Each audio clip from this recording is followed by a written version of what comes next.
Everybody, welcome to the Hottest Self series, episode number 2. Today, I'm going to go straight into the point. If you have done the exercise on episode number 1, let me know. I got so many great feedback, so many insights that you guys are sharing with me.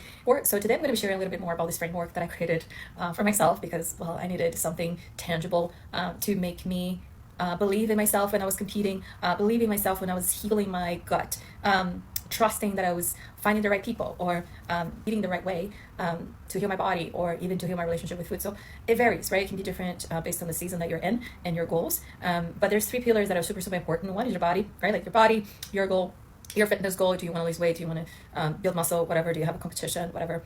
Things like that. Then there's behavior. Behavior is very important. It's always connected to your goal. And there's the last one, but not least, your beliefs, right? So I should have started with the beliefs. When we work in this process, definitely want to get started on the belief aspect. But the first you have to be excited. You have to have a vision, what you want to accomplish, how do you want to feel? And I think that's important. So the body kind of get the frame and the idea, the concept that how do you want to feel? You know, this bad is best choice healthy, right? And then the thing to talk about today is the behavior. So now that you know, or you have a sense, an idea, or you kind of feel her vibe, you kind of feel her energy.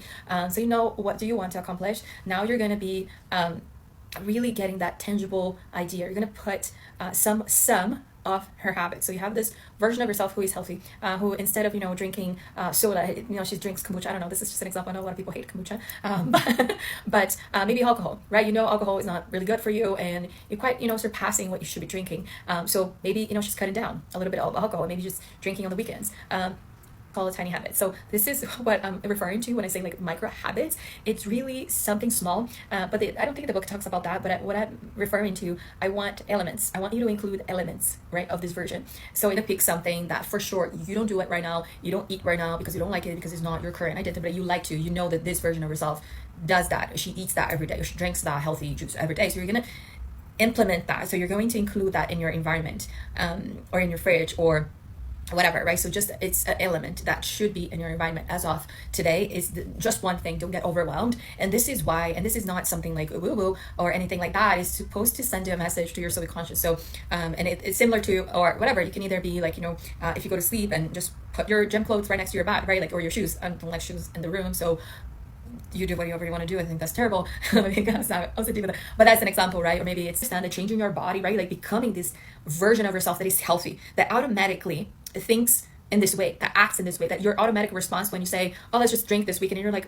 I want to see if that is actually worth it, because so it's very important that people understand that, because I don't think people get it, that changing your body is 90% self-image, and the rest is just habits, right? It's just habits. So habits is really the expression of that identity. I don't think people understand that it's easy to talk about, oh, I'm becoming a healthy, so that's why what a lot of people do, and this is what I've done too, you can absolutely get there by doing the habits of this person, but what you get it wrong is that you're trying to do this shortcut without being the person internally, right? Where you're in running, right? Like you buy all the things, all the gear, you get it ready, you get the best shoes, you get the best quality, whatever. And this is great, like to invest, like go for it, right? Like investment, like when you invest financially on something, then for sure, like you're going to be committed, at least, for that period of time. It helps, but it doesn't actually makes a huge difference. It's really the expression of that identity. You understand? Like we try to do the habits to get the identity. In this case, we're doing the opposite. We're getting a clear picture of this person, this hottest version of yourself, and then implementing the habits because it's easier. It's almost automatic.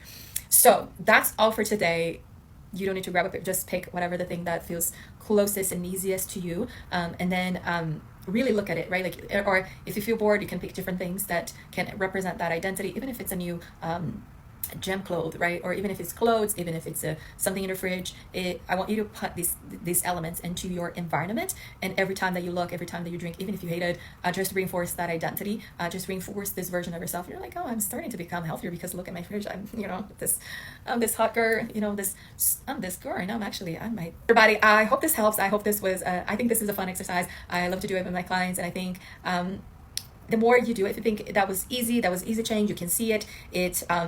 You can see that it's easy to apply. Pick a different thing and start implementing these things as of now, because then it's just going to be a natural part of your life, part of your identity. So try that. Let me know how it goes, and stay tuned for episode number 3. You're not going to want to miss it because it's going to be super exciting. Number 3. So number 3, it's really, really important. It's also very connected to this exercise. It's totally different, but connected. If you notice, there's a pattern here. So I hope this helps. Stay tuned for the next video.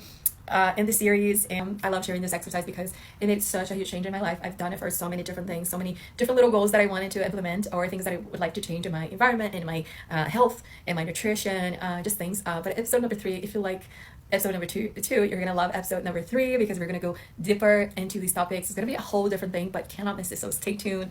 Hope that helps, and I'll see you in episode number 3. Bye. Thank you.